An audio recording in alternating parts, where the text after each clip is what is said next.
let's continue. So we kind of had the noble truth, and it's not the complete answer to it. I could feel, as I said, that's not the complete answer, but it has something to do with the narrow path. It has to do with life force, and it has to do with the correct use of your forces and your powers, so to speak. And this is again where we understand the difference, that the forces are kind of all of your energies you're composed of, and your powers is what you gain of mastering these different forces. And I'm here blending a little bit of Bela material as well as Buddhism here, because this is where we kind of in the Psyche energy, I began with the Buddhism kind of ideas, and here I want to go back and recapture some of these where we now are with balance, because balance is fourth, and we know from the fourth ray it's all about harmony, it's about strife. You are, through the processes of strife, you build in harmony. That is the correct vital force that I keep talking about. And those of you say, what is the vital force? Go back again. That is part of both the contemplation videos on YouTube, the whole Academy YouTube channel, as well as the whole integration class 6, as well as in the Bela material. I am pushing you towards the Bela material, because if you read that and you do a little bit of Buddhist investigation and you do these classes, you will really be on the same idea from where I'm kind of working. Your mind will work in a different way because you're composed of different types of energies than I am, but you will understand what I'm saying more profoundly, and it can only build up more knowledge from where you will learn more aspects of how to seek the information you need to find to be able to walk the narrow path, because this is what the path of progression is about.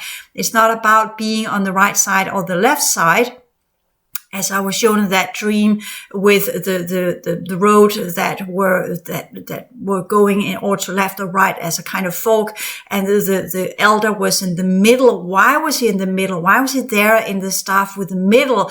Other than literally showing me once you have done both paths, left and right, you will discover that the narrow path is in between. So this is also symbolically represented in some of the animals in the astrological wheel of life, so to speak. Anyways, I'm just leaving it there. You will get that if you read Bailey Book's Esoteric Astrology. You'll get some of the inclinations or ideas there as well. But so I have this in me that I haven't found the answer for yet, but that's a process. That's a contemplation process.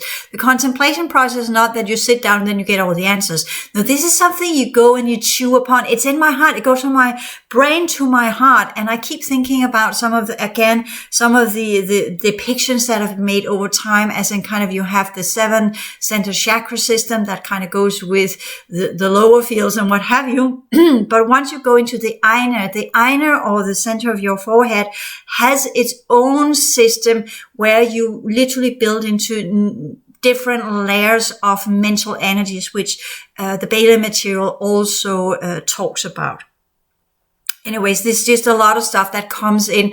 This is the process of contemplation. What's happening now is that because I've trained it so many times, so my inner system now has a question, has a conundrum, the noble truth. It's like there's a nail on a board or something. But it pushes me to contemplate. And as I contemplate, my entire system, because now my emotional field, my mental fields are now so in the process of finding answers and solutions to that conundrum, that the process is going. It's literally, you've got it's not a question, it's just a sentence, but my whole system is processing this sentence. What is it? Do I have anything like a computer system in I'm looking into all of my thought forms. Do I have something that aligns with this? And this is an interesting process to observe, by the way, which as you contemplate more, you will learn to observe how your own energy system actually begin to work in alignment with searching for answers and finding solutions. And in that, do the process that is needed to get through the spectrum of what that conundrum is, whether it is a program or is actually a matrix of energies of the emotional field, or it's a kind of a matrix of thought forms. Whatever it is, it's searching through through all of this to find alignment or nodal points where it can latch on, and then work from these nodal points in these different patterns of whatever it is, and then we'll literally begin to deconstruct it, because the noble truth is, it's not just an answer in itself. It is a process of information, and a process of information is always a process of biofield, emotional field, and mental field that will lead to some kind of development, whatever it will lead to destruction, or it will lead to some sort of recreation, which will go through the processes of destruction from where whatever's left can be transformed and become more life. And I think that's the noble truth, that process of working with truth in an honorable way, because what is noble? What does noble mean? And again, this is unfortunately the translation of it. And I don't read Sanskrit or Pali, these two different ancient languages. And it is called the 4 Ara Satyas, which are the truths of the noble ones, technically. So this is a different way of translating it. So instead of the noble truth, the 4 noble truth, it's actually you could say the truths of the noble ones. And that gives us a completely different context, right? Because when you say the 4 noble truths, then these are the highest truths that you can achieve that will give you the highest purity rate. And I'm putting this in because at the end of this course, I'm going to talk about the purity rate. And you already have the pyramid of progression on page 2, where I put it up there, and I'll leave it for now, because you have not gone into this whole energetic discernment yet that will make much sense of you. But what you need to know here is technically that when we work with this, we work our way in the center point of the pyramid, going the noble path, the one path in the middle of these different layers of the progression pyramid that are similar to the path of progression. So this is what I'm talking to here in a little bit more loose way. And later on, once we have done more in-depth understanding of the emotional field, the mental field, and the biofield, there you can then go back and look at the progression pyramid, and then you will know exactly what's in there, what the different layers is, and what you need to do on these different layers. Because each layer of the spiral, as I talk about in the whole completed courses 1 and 2, are an expression of types of energies that you are to master and learn to work with. And mastery means to transform. It means to transform. It means to either deconstruct or transform or transmute. And transmutation is either upwards to life force or into complete evaporation. So this is the path. But when we do talk about the 4 noble truths, the 4 Satyas, or the truths of the noble ones, I'm here reading from Wikipedia. I looked up the 4 noble truths. You can do that as well. Then the truth or realities for the spiritually worthy ones. And this is enormously important, because when we do the Bailey material as well, that is underlying that as well, the ones that are worthy. What does it mean to be worthy? The arahats, the ones that, the masters that are choosing this. So in itself, to reach the highest purity rate, because the dark ones can get that as well. They can get the highest purity rate. As a matter of fact, they are some of the ones that are the most pure ones as we know of it, but within their reality settings, within their type of light. They are the cold light beings, so to speak. They are some of the most pure ones, and has always been part of what you could call a feature of the ones that are doing the dark arts. There's an enormous level of purity, which kind of makes you understand the ones that are really doing the dark arts. They would never use desire energies in any ways or forms to so you get it. These are the ones that are kind of controlled by their physical surges and needs from the underworld. Let's just put it that way. So again, a distinction between the different paths, which is also the noble path. So the noble path, for who, for why, for where, for whence, for for whatever type of being we're talking about. Again, remember, everything is relative. So just because you have a high purity rate, or you have people that are living as pure as possible and could never dream of killing an animal because they know it's a sacrificial act that leads to evoking energies of the underworld and demonic forces, this does not mean that they are spiritually evolved. They might appear to be spiritually evolved because they know the laws of energy.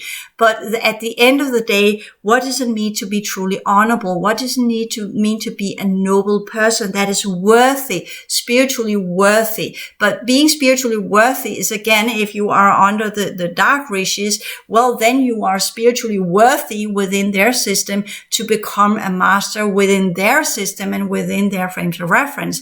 The same as with the progression pyramid.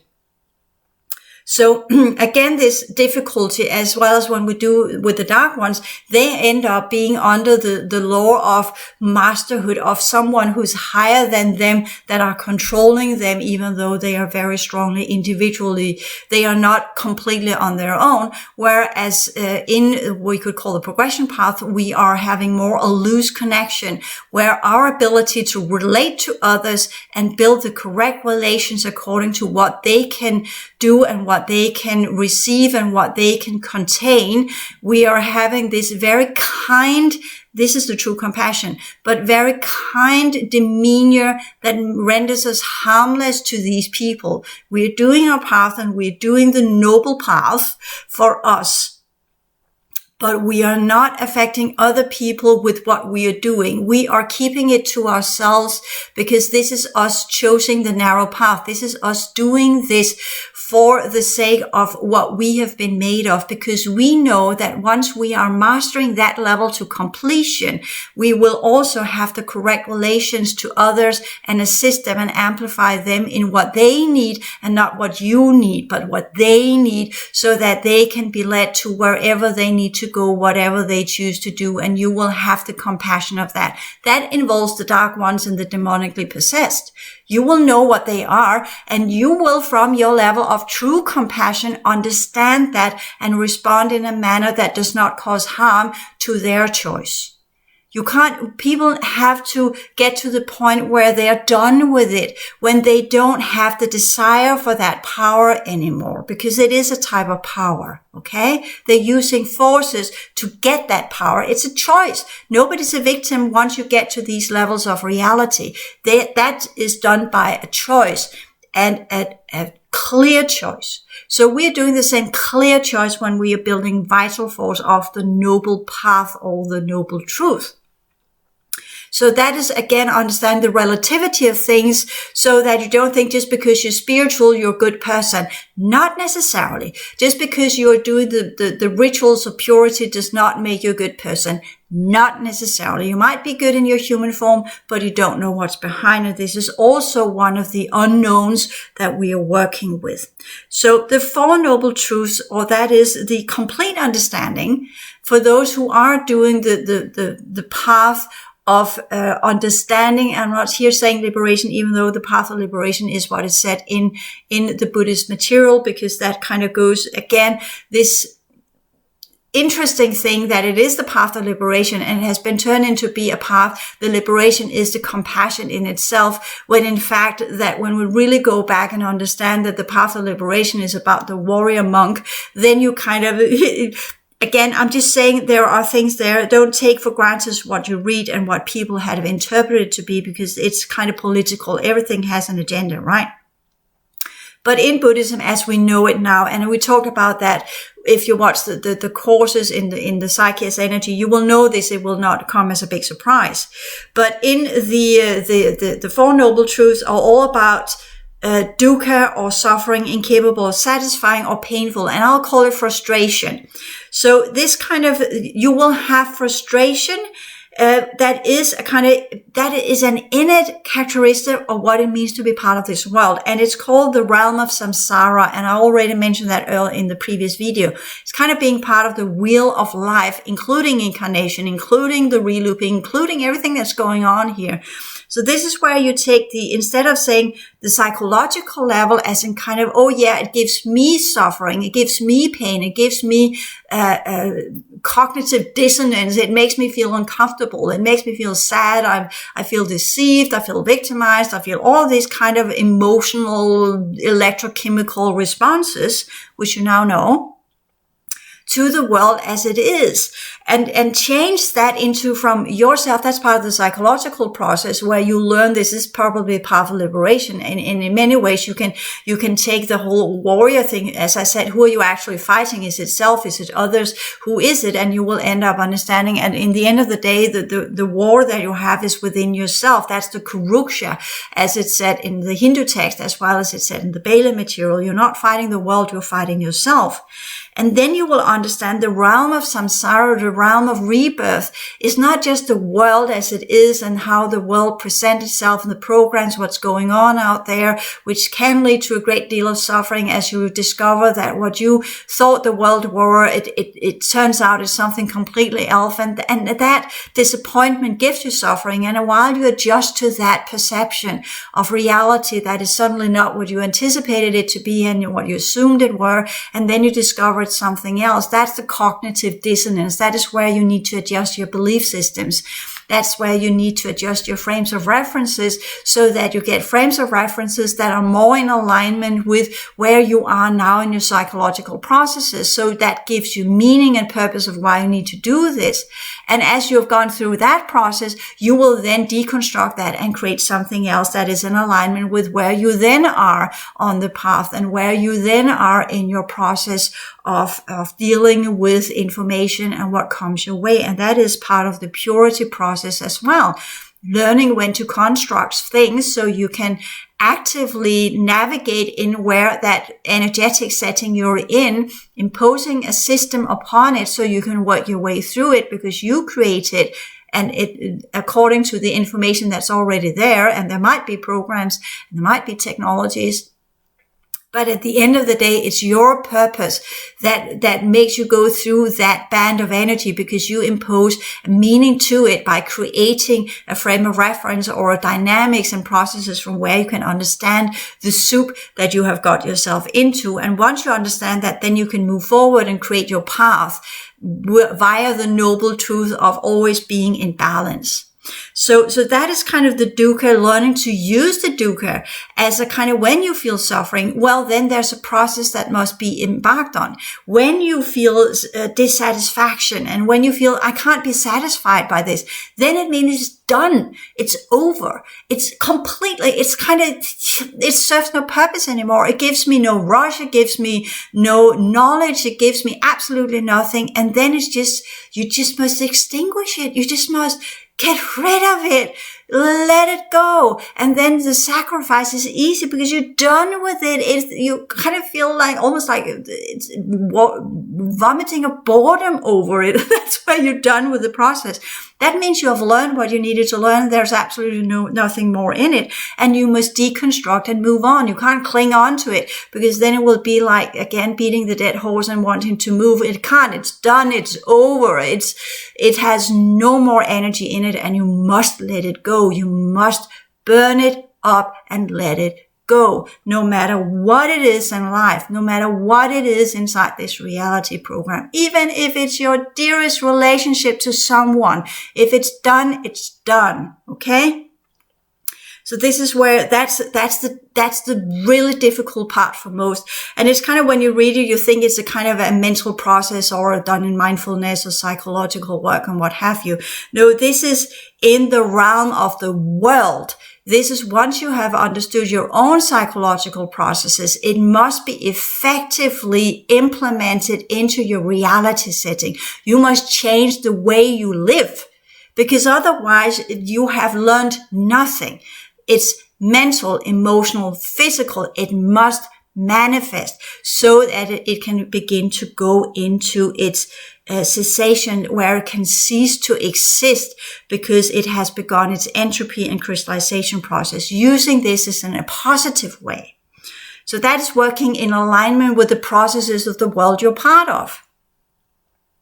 And again, remember, this is where the programs try to keep you re-looping so you don't do that cessation, so you don't do this deconstruction. It tries to get you back on track, trying to entice you with, oh, this is exciting, or this or that, or what have you. So you keep you in the loop, in the samsara, the wheel of life. But if you need to go off the wheel of life and stop it and push the red button and say, yeah, I'm done, you go down and you chop away everything that keeps you on that wheel of life. Let it go. And once you let that go, and you're done with it, and you're ready to let it go, and it doesn't cause any suffering, then it's an easy peasy thing to do. Literally, you just look at it, you deconstruct it all, and you say, moving on, next level. Okay? Then know what you're dealing with. The next noble truth is the origin or the arising of this suffering and this frustration, and it's technically called the root of it. So this is the cause and effect that is in that one, that is hidden in that understanding. So that what arises or comes together with the craving or the desire or the attachment. So the origin, the root of this, the root of the suffering which arises or comes together with this type of craving, desire, or attachment. And that's the tanha. Again, I don't read Sanskrit, I don't read Pali, so just bear over with me. I don't know how it's pronounced. It doesn't matter.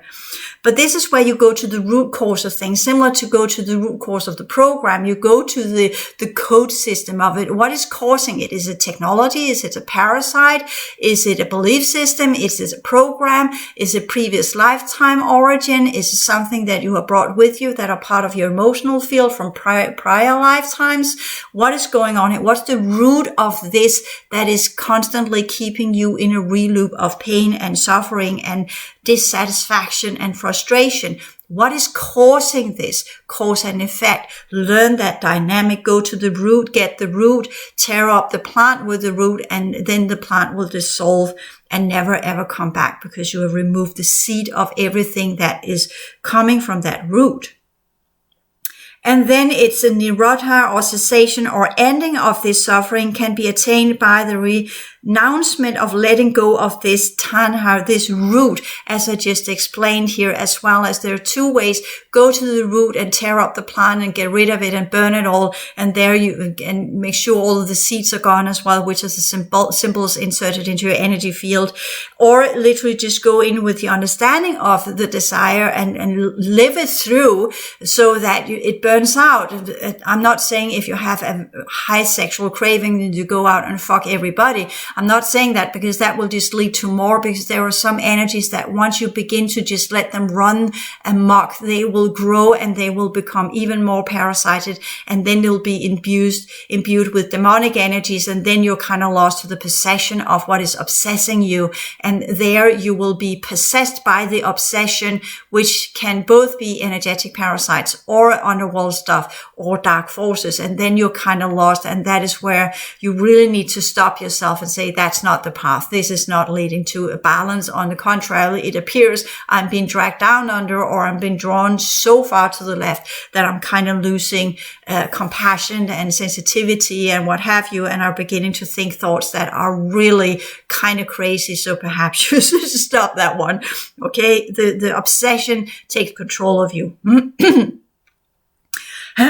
And that goes for both sides, by the way. You can become so obsessed with the purity level that you literally kind of, you go into the ADD. Is it what it's called? No, it's not ADD. What is it called? You become obsessive with clearing yourself. I can't remember what it's called right now because I'm not there in my brain. So it's there in my brain, but I forgot what it's called. You know what I mean? You're obsessing with cleaning. So eventually you can't touch anything. You have to wear gloves, and you make these crazy rituals because if you don't do something bad will happen, and all of these kind of things. Eventually I remember what it's called. Compulsive,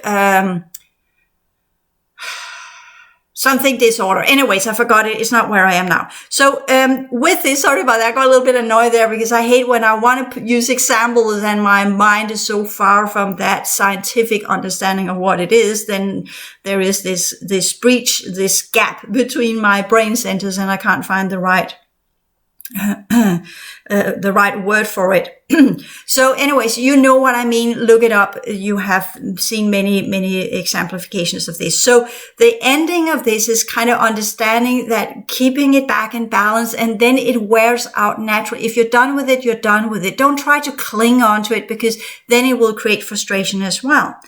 And if you master these three principles, the understanding of the world as it is, and this is about learning, this is about knowledge and not clinging on, but letting go and working through that, the process itself of learning what's going on here, whatever it is, good or ill, and learning to master this, whatever level of the reality spectrum it's part of, and get rid of get off the loops, get off the wheel of life, get off samsara, and understand that the middle path, the middle ground, the narrow path, the one noble truth to create the true type of energy is the purpose of what we're doing here. That's what you need to use your knowledge for, and you learn to use the forces and dynamics and processes and mythology of whatever's going on in our world, the sciences of our world, using it in the correct way, the perception experiences of the world, exemplifying it in the right way, being around others in the right way. So wherever and whatever you're doing,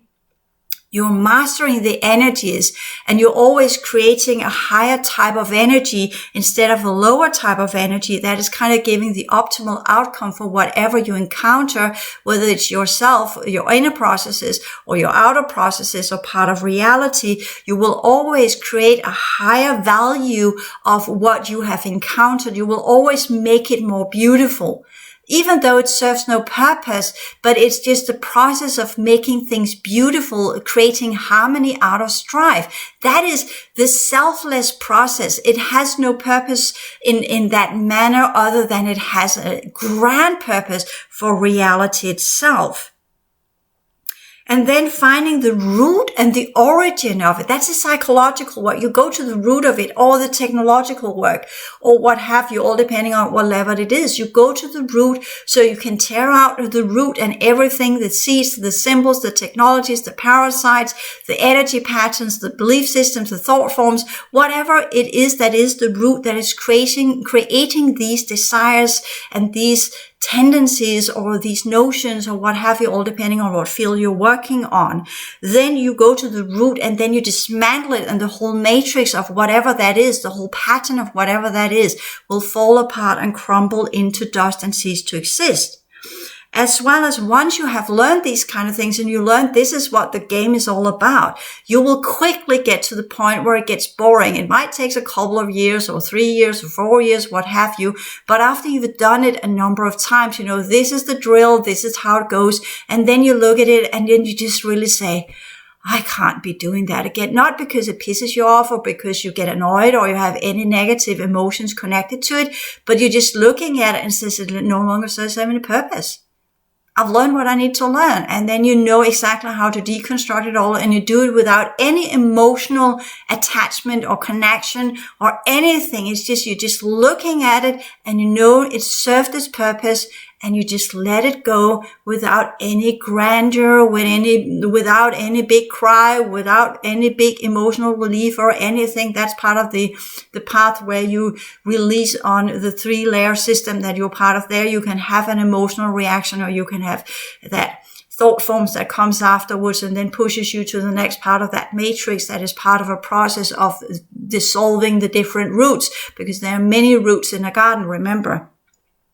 But all of that is once you get to the real cessation where things are just naturally come to an end and it no longer serves any purpose. It's like frost ice, or this type of ice you can create where you just touch it and then it just splinters into all of its parts, and then it really ceases to exist all the way through and through on the entire timeline. So that is the true cessation of whatever's going on.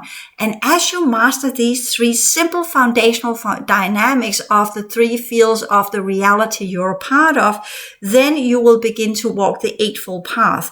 And that is the path that leads to renouncement of both the cessation of suffering as well as of the the craving or the detachment, where you can say, well, the Noble Eightfold Path is kind of where you have different ways of working with this. So you have the first three understandings that become completely clear to you, but then you can go into what we call subdivisions of this using the Eightfold Noble Path. That is kind of what it leads to, where you really begin the mastery of these simple dynamics that you have then achieved. And if you master this, you become the Aharat. You become the one that masters this reality and learn to operate in it, being part of the world without actually being in the world. You are in the world, but you're not embedded into it. You are not being muddled by it. You will always keep this understanding so that you can obtain the highest purity rate all the time. Again, not the highest purity rate to create what we call the strength and the powers of the dark forces, or what have you, or fighting against underworld so you keep yourself pure, and in that one you are avoiding all sorts of stuff because technically you have fear of being possessed, which means you have not cleared it at all, but it's based upon fear. But purity goes with the complete understanding of energies and how you operate with energies and how you work with energies and how you transform energies into the pure vital force. You are literally mastering the processes of your three lower fields, how they operate, what they're made of, what they're built up of, how they work, how they control you, what is controlling you, all of the layers of it, from where you can then begin to literally deconstruct and evaporate and transmute and what have you, and then leave with the little gemstones of these fields, because there is a little bit of the original signature in your lower fields, which is what you can then, using the holographic principles, to make grow. And now, since you are a mastery of yourself and how you think and how you feel in reality, and as you're with others, and you adhere to the principles, the rules of engagement, as well as the laws of energies, you will be able to reconstruct vital force enough to get you to vibrate differently. And that is where you really begin the progression path. That's where you really begin to move up in the pyramid of progression, that where you go from the LP of one, outer reality, reconstructed artificial program, what have you, outer reality setting, and you can move through the layers because you have either done that in the path of liberation, or you have found a way to vibrate up using just emotional fields and the mental fields and the biofields, and not going into the underworld, or not going into the reconstructed artificial LP of two, fourth dimension, regressed, settler, colonizer, hijacker realities that are part of our system, and what is above them into the artificial fifth dimension, but found a way to navigate around that and into the middle LP of one, which is our goal. And you can say that the Bailey material, as well as the Buddhist ideas, they are trying to avoid the warrior path. They are trying to work their way around all of these things that I have talked about. They are trying to get from our reality and avoiding the destroyed LPF1 network, avoiding the colonizers, the hijackers and their level in the artificial fourth dimension, and avoiding the artificial fifth dimension under the dark ones and the galactic forces of the negative alien agenda parallel universes, and move directly up to the LPF1, the middle LPF1 that is in many ways untainted and that were not hit by the timeline event. So this is the goal that you can also take. You can do the path of liberation and with the warrior path and learn everything going that way and using all of that knowledge to get to know thyself in depth, because in strength, in strain, you will discover your strength, to put it that way. In severe suffering, you will learn to transmute, as we saw it with the crucifixion of Christ. That's what that is, or Jesus, that's what it's meant, that you become this enlightened being, because you literally, via the enormous amount of suffering, you change coal into diamond. And that is technically also part of some of the color chakra ideas. But the concept of all of this is that there are many different ways to do this. but you will not get anywhere unless you know exactly who and what you are and how you operate and what you're made of, being scientific, but also in complete empowerment of who and what you are and what you're made of, and how your fields work and how you can operate with these, and what the dangers are, which I have here shown you, because I've shown you the layers of the pyramid. There are different dangers in this layer of the pyramid, and as you encounter these, do you then choose to go in and embark on that and then walk that path down the rabbit hole, or do you choose to try and navigate out and dissolve everything that connects you to that type of reality? Because this is where one of the other most important things are energetic and genetic affinity. You will only be drawn to parts of our reality that are in alignment with what you're composed of. That's another truth. And there you can use the dynamics of Buddhist teachings or Bailey teachings or my teachings. So this is also a self-conceptualization, a self-realization, knowing exactly who and what you are. And all depending on what path you choose, unless you truly know what you're made of, it's going to be very difficult to scientifically transform it. So this is also part of the knowledge of what we're working with here. It's not just about sitting in meditation and try to create golden light energies and then you will get out of here, because that will just be on one level, typically the emotional level, where if you do and if you are able to create that golden light, well, then you will keep yourself in that vibration. But that will only be on a limited scale of your entire energy system. The rest is still out there, but you're not entering into that because you are keeping yourself in that little bubble of light you have created around yourself. And that is all good and fine. But as I said, the rest of you will then be left in the dark and be left for the taking, or whoever wants to work with it. Okay. What I want to put in here as the last piece of this talk is that the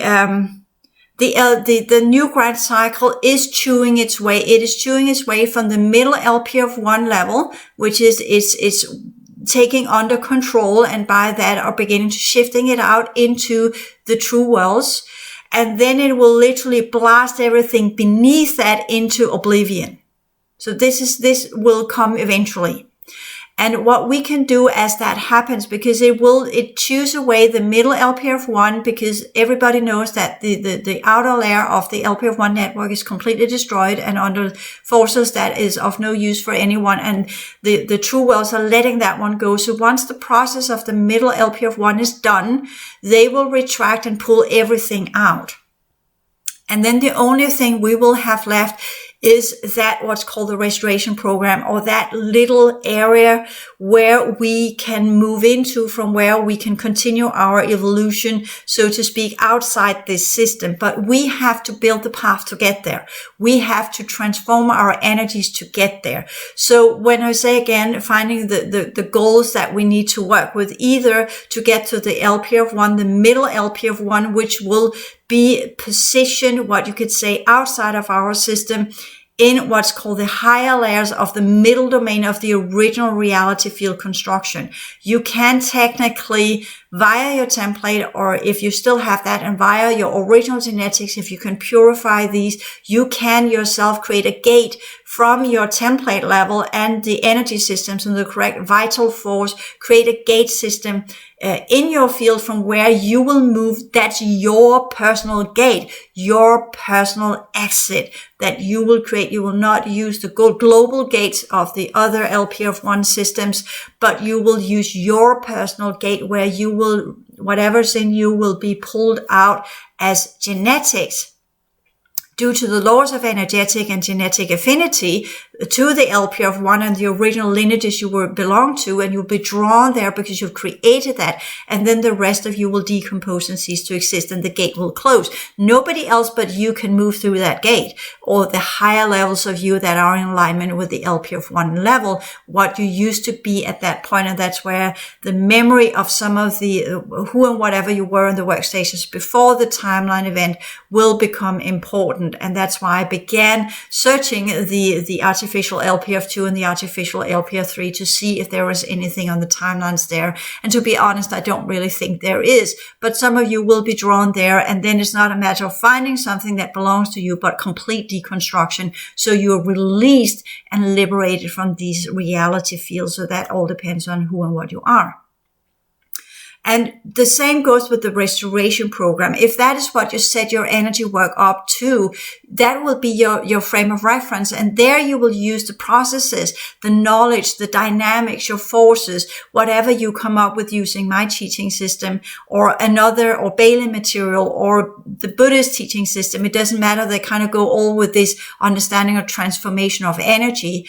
Then you will build your own pathway. That is the pathway of the progression spiral. No matter how high you reach, that path is to your perception of the restoration program. That is in alignment with who and what you are. So in this work, when we ask, what is our goal now with everything that's going on and everything is crumbling and falling apart around us, we build our own path. That is what my dream told me. Aside from all of the other stuff, that's the end of that dream I had when I was 13, 14, 15, can't remember, doesn't matter. But with the elder that said they had this fork, this divided path or the divided roads, and then in the middle, and that the middle is the one that goes upwards or downwards if you kind of choose that one.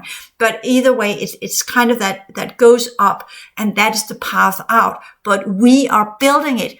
That is the worthiness. We are building it. You must understand that it's not something that's there and you build there and then you latch onto it and then you can walk the path. It sounds like that. This is much more complex. You build the path. That is the antakarana you build as it's said in the Bailey material as well.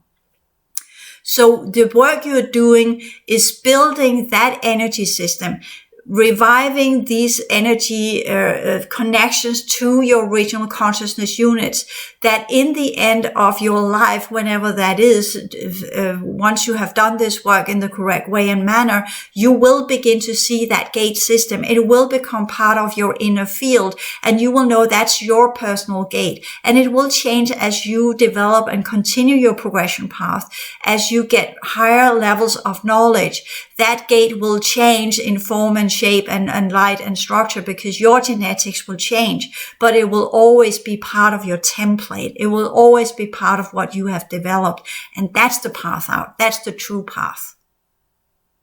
So, and with that, once you have done that, then it will make sure that the moment of death, everything else that is inside of this system will completely decompose and cease to exist. So for me, that is why I am pleased that I have this Buddhist foundation, because there it becomes natural for me that what I'm doing here is not to survive. What I'm doing here is to end all levels of my existence within this system and move beyond, as everything else is going on in our reality on a big cosmic scale. So I'm in alignment with the new purpose of why I exist. Thank you.